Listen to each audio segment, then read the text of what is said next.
L'arrivée à 11 km maintenant. La tension va monter de plus en plus. Et on vous rappelle que ces dernières années, la course se jouait dans l'ascension du Poggio.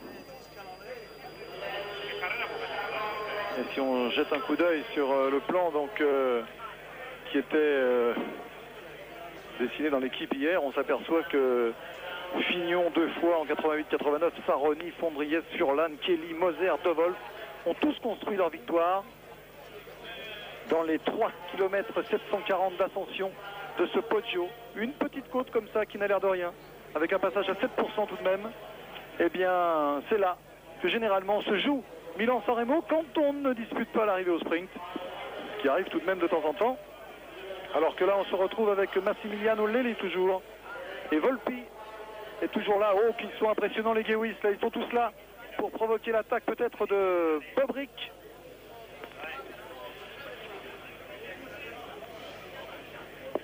C'est une course superbe. Super, en tout cas il y a beaucoup à attendre de cette montée du Poggio. Les équipes ont beaucoup travaillé jusqu'ici, ce qui est une preuve de leur confiance envers leur leader. Même ici les Mercatone qui attendent beaucoup de Cipollini. Alors on va engager la montée du Poggio après 285 km de course. Un fameux virage à droite, en bas vous êtes à 24 mètres d'altitude. Et puis après 2 petits lacets, vous vous retrouvez monter donc 24 mètres jusqu'à 164 je crois. Il y a 140 mètres de dénivelé. Richard de nouveau. Ah oui, costaud Pascal. Spécialiste du cyclocross également Pascal Richard, on s'en souvient. Ça va être difficile de sortir de ce peloton. C'est très difficile. C'est vraiment impressionné pour reprendre également certaines lectures. J'ai vu que les coureurs dans le Poggio attaquaient sur le 53-15. C'est énorme, c'est énorme. C'est fantastique comme braquet. C'est énorme. Mais surtout, il faut voir la possibilité, la force pour pouvoir emmener un tel développement. Alors toujours dans cette présentation du Poggio, on avait lu également, on en reparlait avec lui il y a quelques minutes avant la prise d'antenne avec Laurent Fignon. Et Laurent nous avait rappelé qu'il avait attaqué quand il s'était retrouvé dans le final avec Massen, parce qu'il s'était aperçu que Massen était à 32 km/h quand il montait et que lui il était à 33. 33 km/h dans la montée du Poggio, après 286 km de course. C'est impressionnant, non? Oui, oui, c'est impressionnant. En tout cas pour l'instant on roule à plus de 45. Bon, là le peloton, je pense facilement à 50 km/h ici. Avec, on a vu Alberto Volpi qui est très actif. On est toujours au bord de mer et dans quelques kilomètres on va tourner à droite pour engager le Poggio. On passera devant le sanctuaire de la Guardia. Ce sont des lieux magiques, ça fait partie de la culture du vélo. Ça, l'entrée du Poggio, c'est un lieu magique parce que si vous n'êtes pas dans les 25 premiers, alors quand les gens vous disent recalé à l'examen là. Quand vous parlez entre amoureux du vélo, quand vous dites ah ouais le Poggio, le virage à droite, les gens s'attendent à un truc extraordinaire. Si vous allez en touriste du côté du Poggio, vous allez être déçu. Bien sûr le point de vue est beau, mais enfin c'est quand même pas une œuvre d'art. Eh bien pour nous, les amoureux du vélo, le Poggio ça représente quelque chose. C'est un monument, cette montée. Et nous serons à 5 km 500 lorsque nous serons au sommet du Poggio. On va engager la montée là.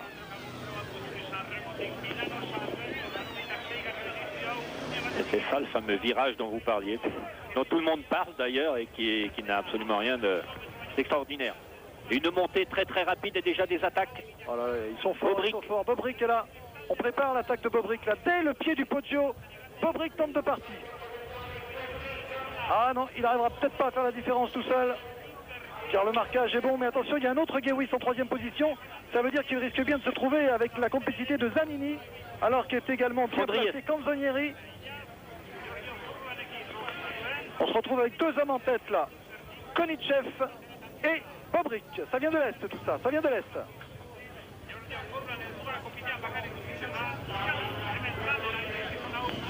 Bobrick, Konichev dans sa roue, mais le peloton est toujours là.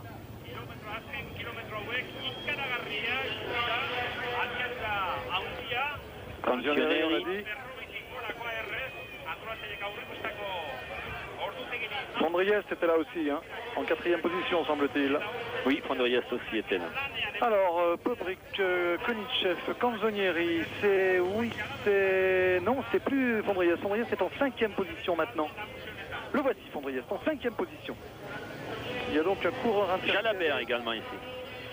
Jalabert, derrière lui. Le vainqueur de Milan-San Remo n'est pas loin. Toujours Bobrick devant Konichev, Canzonieri, Fondriest, Jalabert. Dans la montée du Poggio. Le sanctuaire de la Guardia. On monte là à 5% environ.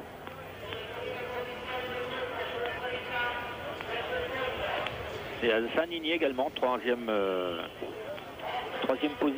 position, je crois. Et qui effectivement aurait peut-être pu couper, oui. Ouais. Quoiqu'avec Konichev, Bobrick n'est pas certain de pouvoir l'emporter. Nouvelle attaque de Bobrick. Pour l'instant, Bobrick accélère. Et derrière lui, c'est Zanini. Mais Zanini ne coupe pas. C'est étonnant ce qui se passe là. Là, il met beaucoup d'énergie, Bobrick, pour essayer de créer la décision. Alors Zanini a maintenant un petit peu décroché. Ce n'est plus Zanini qui est en 2e position. Alors que c'est beau cette image. Là, on va découvrir les coureurs. Bobrick, 4e position pour Fondriest, 5e pour Jalabert. Mousseau est là aussi, semble-t-il. Chumilé également. Il y a du monde encore. Hein. Ça va être difficile de faire la différence là. Là, il y a une partie très difficile, là, juste après ce virage à gauche. Cette petite courbe à gauche, on va être à 7%. C'est là que Fignon avait construit sa victoire. Là, exactement. Bobrick toujours en tête. Et Fourlan, enfin, quelques mètres près, c'est là où la plupart des grands ont réussi à créer la décision. Bobrick avec Zanini qui ne coupe pas derrière, qui reste dans la route, son leader. Jalabert très facile, la tête haute. Cipollini est là également. Attention à Cipollini, attention à Jalabert, attention à Fondriest, à Canzonieri également. Et Didier Rousse aussi, elle est ici. Le Poggio ne fera pas la différence aujourd'hui. Bobrick qui accélère encore. Il est facile, Jalabert en 5e position. En 4e position, c'est Fondriest. Canzonieri est là également. Oui. Attention, 5 km, on va engager bientôt la descente là, la grande descente. On risque d'assister à ce qui était à moitié prévu, à savoir un groupe assez imposant en découdre au sprint ici sur la Via Roma à San Remo. C'est ce qu'on avait dit tout à l'heure, alors qu'ici on se retrouve avec attaque de Fondriest. Fondriest bien pris en charge par Laurent Jalabert. Laurent Jalabert me fait grosse impression, ainsi que Fondriest. Nos deux favoris sont là. Attaque de Fondriest dans le final du Poggio. Mais Jalabert, Laurent Jalabert, le français, a pris la roue. Ils sont deux en tête maintenant. Ils ont peut-être fait la différence, mais vont-ils s'entendre? Encore dans la descente, on fait ce qu'on peut.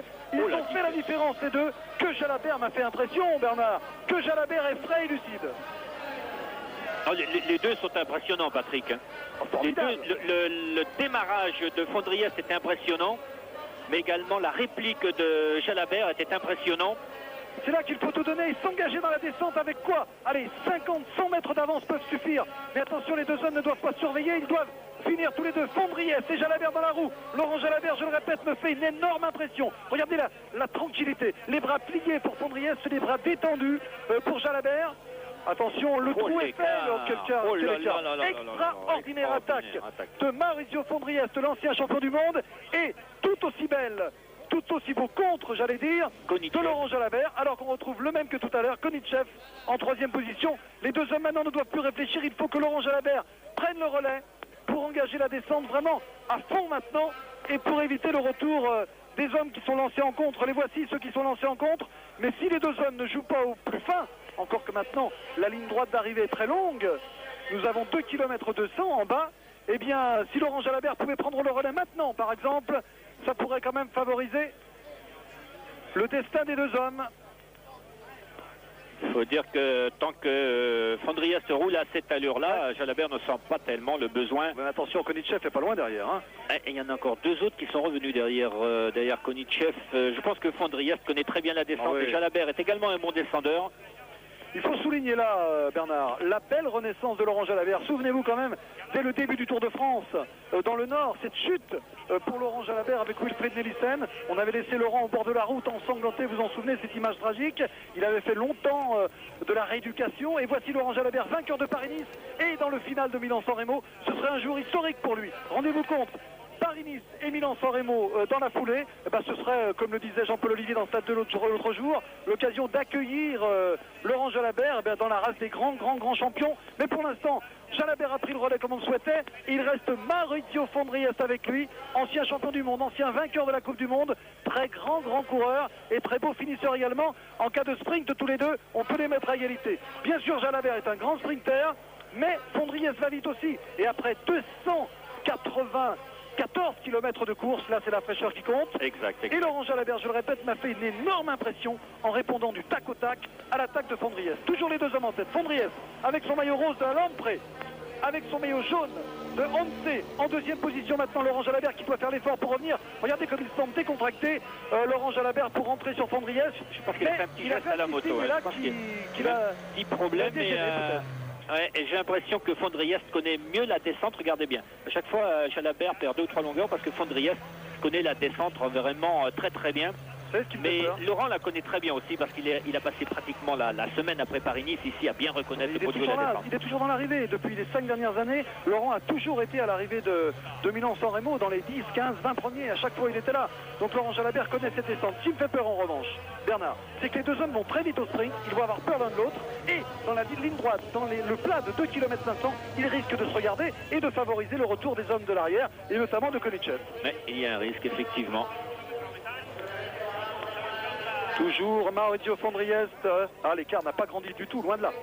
Fondriest, non, mais l'écart reste assez stable, mais il n'est pas très grand l'écart. Parce que c'est dans une descente, les coureurs dévalent à près de un peu plus de 60 km/h. Et finalement, 200 mètres à 60 km/h, ça fait une douzaine de secondes environ.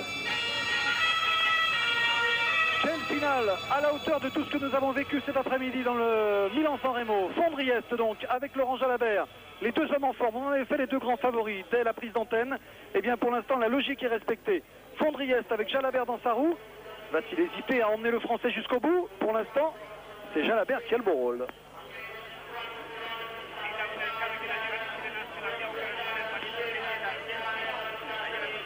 Jalabert qui a dû juger l'écart entre lui, Fondriest, et le groupe de poursuivants pour l'instant assez important.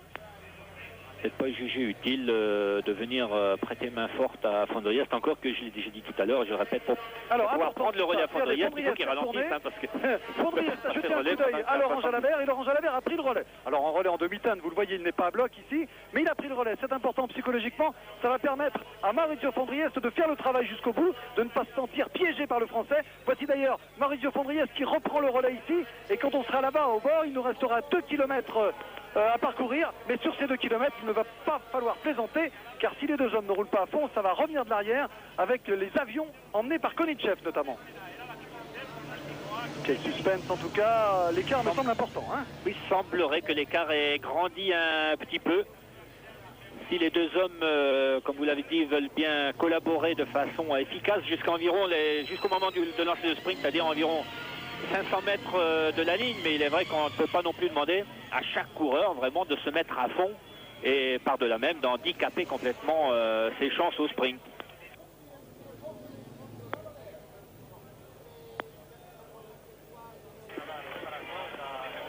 Voilà les poursuivants, mais pour l'instant c'est là que ça se passe avec Maurizio Fondriest et son dossard 51. Alors que Fondriest l'a emporté ici même il y a 2 ans en 93 et qu'un Français n'a pas gagné depuis 89, depuis l'année où Laurent Fignon l'avait emporté 2 années consécutives, 88 et 89. Si l'hélicoptère pouvait nous faire un petit écart là, mais Laurent Jalabert semble jouer le jeu, il se retourne, il a peut-être tort, c'est juste pour juger, pour jauger à la fois son adversaire et les poursuivants. Fondriest relance ici. Fondriest paraît un peu plus nerveux que Laurent Jalabert ici. Peut-être se sent-il également en très bonne condition. 4 coureurs italiens l'ont emporté ici. Dans les 5 dernières années, seul Kelly l'avait emporté en 92. Bugno, Capucci, Fondriest et Furlan. 4 Italiens pour 5 ans. Peut-être un Français cette année avec Laurent Jalabert. 1 km, 6 secondes, ça devrait suffire si les deux hommes ne se regardent pas trop. Laurent Jalabert, le Français, vainqueur de Paris-Nice il y a quelques jours seulement. Cela se terminait dimanche dernier en direct sur France 3. Vous l'aviez suivi avec Thierry Blanco, avec Jean-René Godard, avec Bernard Thévenet. On est là dans le dernier kilomètre, peut-être un moment, j'allais dire historique, oui, historique en tout cas, pour Laurent Jalabert, le Français, vainqueur de Paris-Nice, je le disais il y a une semaine, avec Maurizio Fondriès. Ce sera dur. Fondriès est un grand finisseur, il a été champion du monde, il a été vainqueur de la Coupe du Monde. Les deux hommes ne doivent pas se regarder. S'ils se regardent, ça va revenir de l'arrière avec Kodichev notamment. On ne sait pas d'ailleurs qui sont les trois coureurs qui sont derrière. Pour l'instant, Maurizio Fondriès joue le jeu et mène. Il mène ici, mais derrière, on va peut-être voir arriver des coureurs derrière. Oui, les voici. Attention, c'est très dangereux là pour les deux hommes. Jalabert doit absolument prendre le relais, sinon ça va revenir de l'arrière. On le voit ici. Il peut attendre encore un petit peu. Attention, il est bien placé, Laurent. On lui reproche souvent de partir trop tôt et qu'il mène très bien sa course pour le moment. Pour l'instant, il mène sa course car on ne revient pas de l'arrière. Il a raison. Fondriès fait l'essentiel du travail. Attention, troisième derrière. Tout de même, le sprint est lancé. Les deux hommes ne seront plus battus. Un des deux va l'emporter. Attention, Fondriès me semble très fort.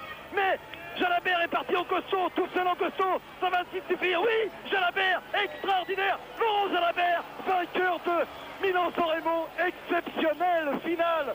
Alors que pour la troisième place, c'est une grosse déception pour Zanini. C'est Zanini qui vient prendre la troisième place.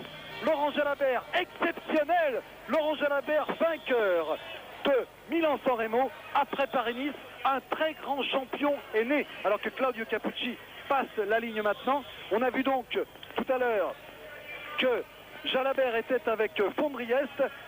Bernard Thévenet, on peut dire aujourd'hui que Laurent Jalabert n'est plus seulement un sprinter comme on le présentait avant, il a gagné Paris-Nice, c'est-à-dire que c'est un homme de course à étapes et il gagne Milan-San Remo, la plus grande classique de ce début d'année, la grande classique italienne.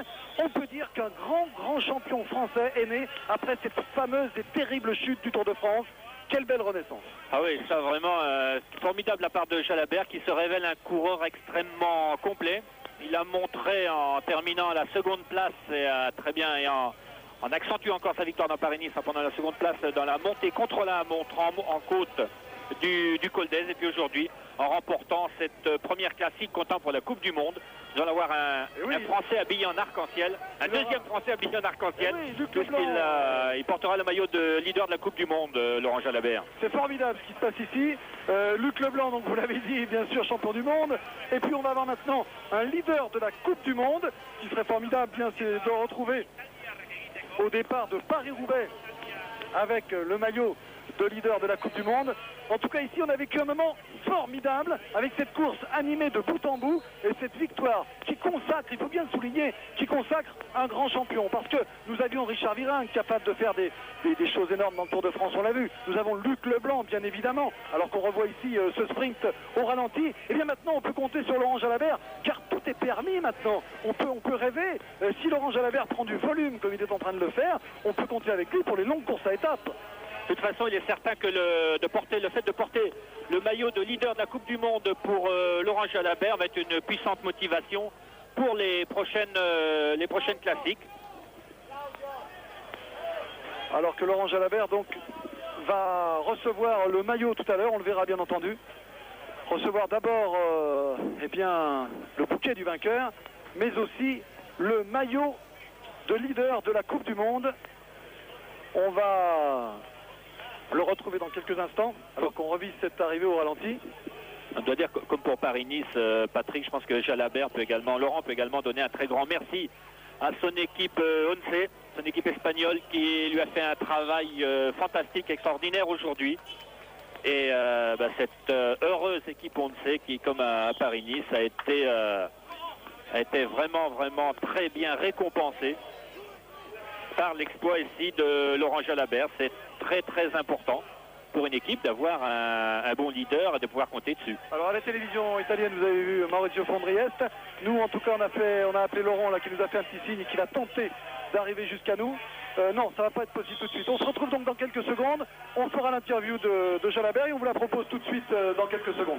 Alors, oui. On se retrouve dans quelques secondes pour l'interview de Laurent Jalabert. Promis, Patrick et Bernard, on vous retrouve dans quelques secondes. C'est vrai, quel exploit cet après-midi encore du Français, le Français Jalabert. C'est vrai qu'il nous avait déjà impressionné dans Samedi Sport il y a 15 jours avec Paris-Nice et il nous a encore impressionné cet après-midi avec cette fabuleuse victoire dans Milan-San Remo. N'oublions pas qu'il vient après quand même un autre grand champion champions. N'oublions pas que Laurent Fignon en 88 et 89 avait réalisé lui aussi le doublé dans cette grande épreuve mythique. Sans doute, comme le disait Patrick tout à l'heure, la plus belle, d'abord classique du début de saison, ça c'est certain, mais sans doute l'une des plus belles de toute la saison. En tout cas, la plus mythique. Bravo à lui. On se demande maintenant où va s'arrêter Laurent Jalabert. On espère qu'il va faire encore mieux et on espère surtout qu'on le verra faire un Tour de France en entier cet été, qu'il n'aura pas les problèmes qu'il a connus à Armentières l'été dernier et qu'on verra un Jalabert rayonnant.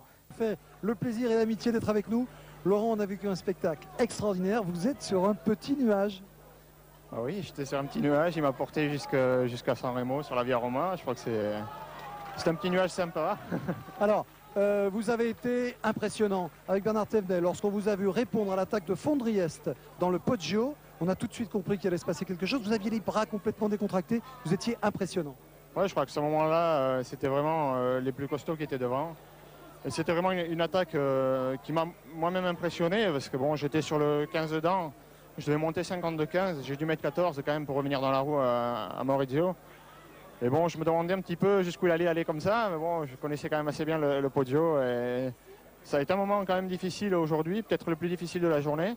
Mais je savais que la victoire était au bout et bon, je crois que ça fait un petit peu partie du jeu. Il faut être costaud, il faut du sang-froid. Vous nous avez fait peur, vous en faisiez trop, vous étiez toujours devant. On s'est dit, aïe, aïe, aïe, ou il est très très fort, ou il en fait un peu trop. Vous avez même mené, vous avez tout fait. Oui, je crois qu'il faut... C'est une course quand même qui est très usante nerveusement, donc il faut essayer un petit peu d'éviter tous les efforts inutiles. Bon, si on m'a vu souvent devant, malgré ce qu'on peut croire, j'étais quand même à l'abri de mes équipiers. Ils ont fait un travail formidable, Zoulet, Breukink, Brunel. Encore aujourd'hui, on fait un travail formidable et bon, tout a marché comme sur des roulettes, pourvu que ça dure sur ce chemin-là, quoi. Alors, on est obligé de parler de la chute d'Armentières, du début du Tour de France. Vous vous souvenez bien sûr mieux que tout le monde de ce qui s'est passé. Est-ce que vous doutiez sur votre lit d'hôpital que vous alliez faire Paris-Nice, Milan-San Remo? Non, je crois que ça, j'étais conscient qu'il n'y avait aucun problème. J'étais même sûr. J'étais rassuré à ce niveau-là dès le début. Je savais que j'allais recourir même à fin de l'année 94. Maintenant, être à ce niveau-là en début de saison, à ce moment-là, c'est vrai que je ne l'imaginais pas du tout, mais ça ne s'est pas fait tout seul, quoi. J'ai quand même beaucoup travaillé. Et je crois que peut-être la chute y a été pour beaucoup. Ça m'a donné... La chute, il serait pour beaucoup? Certainement, oui, parce que j'ai quand même été un mois sans courir. À une période où tout le monde courait, tout le monde était à la une de l'actualité. Et c'est des moments difficiles dans une carrière de coureur. Quand on s'est bien préparé pour un Tour de France et qu'on se retrouve sur la touche comme ça, et bon, ça donne plus de hargne pour revenir au meilleur niveau. Laurent, comment passe-t-on du statut de sprinter, qui en gagne une de temps en temps, au statut de grand champion qui gagne Paris-Nice et Milan-San Remo dans la foulée? Qu'est-ce qui se passe? C'est le travail? Oui, c'est le travail, c'est uniquement le travail. Et puis bon, il faut tenir compte aussi que je suis encore capable de gagner au sprint.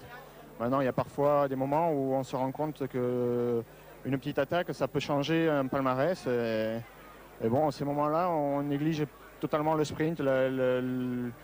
Sur Milan-San Remo, j'avais deux possibilités. Ou alors attaquer dans le final, comme ça a été le cas, ou alors attendre le sprint. Je crois que l'une pouvait aller avec l'autre.